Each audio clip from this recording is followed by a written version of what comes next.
My name is Karim Haddad from the Australian Rural Leadership Foundation. I'm based in Canberra, Australia, and I'm leading my 5th delegation to India for 2 weeks.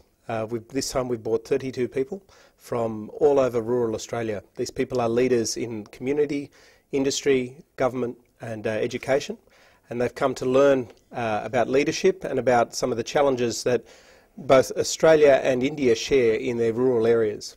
India and Australia share a lot of common challenges in rural areas. Access to water, access to human resources, losing people to the cities, climate change. These are all challenges that we both face, and I think both India and Australia can learn from each other in these areas. The biggest difference between India and Australia in the rural area is population. In India we have 60 or 70% of the people live in rural India. In Australia there's maybe 15 or 20%, so a very small amount. But some of the challenges that they face are very similar. And we've come here to learn about leadership and some of the initiatives that you've had about self-help groups, about water management, about crop research, other things that we have found out that we can apply back in Australia.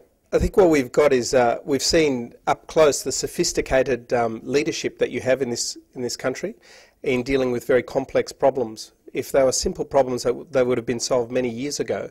But some of the approaches that you use are very innovative and exciting, especially around empowering women in rural communities.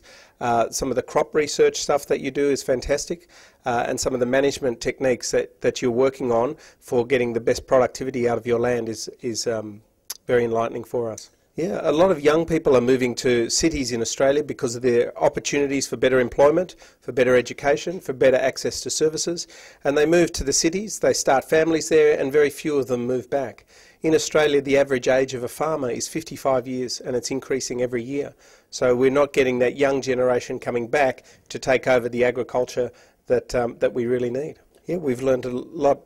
I've brought 5 delegations here so far. There's 170 leaders I've brought here, and we get a lot of information about how different farming practices work, engaging with village communities work, extension, passing knowledge out, and also we look at things like the high-tech industry in Hyderabad, and some of the opportunities there as well. I think we'll learn some things, and we can also share information both ways. Some of the techniques and ideas we have learnt in Australia we can share here. I think many Indians are very safe in Australia.